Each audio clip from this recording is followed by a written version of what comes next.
தனக்கு 80 வயசு அப்படின்னு சொன்னார். நெருங்கிக்கிட்டு இருக்கேன்னாரு. தம்பிதுரை வாங்கியிருக்க படம் பார்த்தீங்களா? காதல் படம். ஏன்னா அவருக்கு தெரியும் இது ஒன்று தான் சாகாவரம் பெற்றது அப்படின்னு. அந்த சாகாவரம் பெற்ற படங்களில் வசந்த மாளிகைக்கு தனி இடம் உண்டு. இந்த வசந்த மாளிகையை பொறுத்த வரைக்கும் இங்கே மேடையில் இருக்கவங்கள எனக்கும் குகனானுக்கும் கொஞ்சம் கூடுதல் பந்தம் உண்டு. என்னென்னா வசந்த மாளிகை படத்தினுடைய படப்பிடிப்பு நடைபெற்று கொண்டிருந்த போது அவர் ராமாயணோடு நெருங்கிய தொடர்பில் இருந்தார். நான் அப்போ பத்திரிகையாளனாக இருந்தேன். வாகினி ஸ்டூடியோ எனக்கு தெரிஞ்ச அந்த படத்தினுடைய படப்பிடிப்பு நடைபெற்ற போது ஏறக்குறைய 20-30 நாட்கள் அந்த படப்பிடிப்பு தளத்திலே நான் செய்தி சேகரிப்பதற்காக போயிருக்கேன். அப்போ நான் ஒரு பத்திரிகையாளர். அந்த படத்தை பற்றி இனிமே யாரும் எந்த லைனும் பேச முடியாது நினைக்கிறேன். ஒரு தீசிஸ் எழுதுகிற அளவுக்கு குகநாதன் பொழந்து கட்டிட்டார் அந்த படத்தை பற்றி மொத்தமாக. அவரை தாண்டி அந்த படத்தை பற்றி பேசுறதுக்கு எதுவுமே இல்லை அப்படின்னு தான் என்னுடைய நினைப்பு. குகநாதன் என்னுடைய இனிய நண்பர்னாலும் அவருடைய ஒரு பேச்சை நான் மறுக்க கடமைப்பட்டிருக்கேன். வாணிஸ்ரீ அவ்வளோ அழகில்லைன்னாரு. அதை நான் வன்மையாக கண்டிக்கிறேன். பல நாட்கள் என்னுடைய தூக்கத்தை கெடுத்த பெருமை வாணிஸ்ரீ கொண்டு. இந்த பேரை விட ஒரு அழகான பேர் பார்க்க முடியுமா? காதல் பேர்னா இதுதான் ஜோடி அப்படின்னு எல்லோரையும் கிறங்க வைத்த ஜோடி இல்லையா சிவாஜி வாணிஸ்ரீ? அதை தாண்டி ஒரு ஜோடியா பார்க்க முடியாது. அந்த படத்துடைய வெற்றிக்கு அவங்க 2 பேருடைய கெமிஸ்ட்ரி மிக மிக முக்கியமான காரணம்.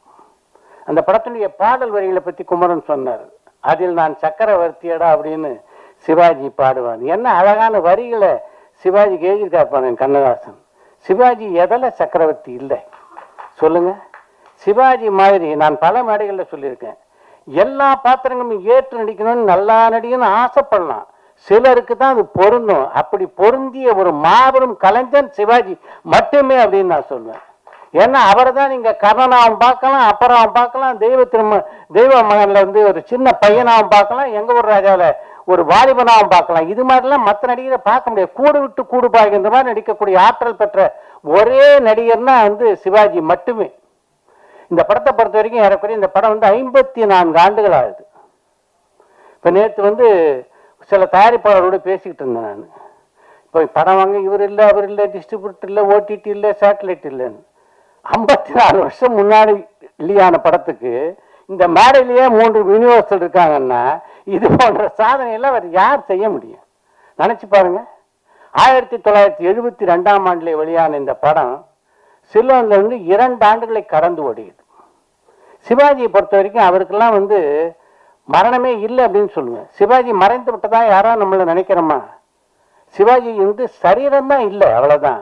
ஆனால் நம்முடைய இதயங்கள் எல்லாவற்றிலும் வாழ்ந்து கொண்டிருக்கிறார் சிவாஜி அப்படின்றதான் உண்மை இன்று வரையிலே.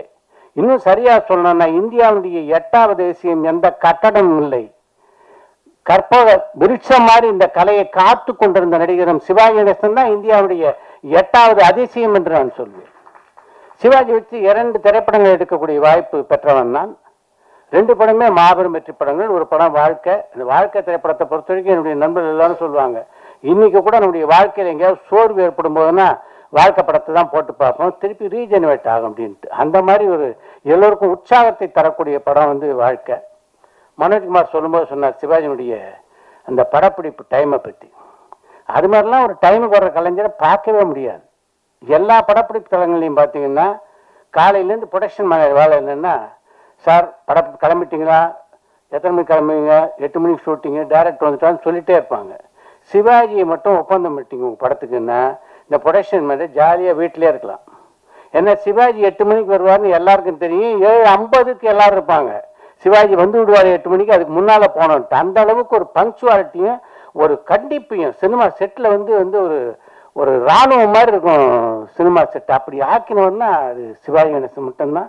அவருடைய பெருமைகள் பார்த்தோம்னா சொல்லிக்கிட்டே போகலாம்.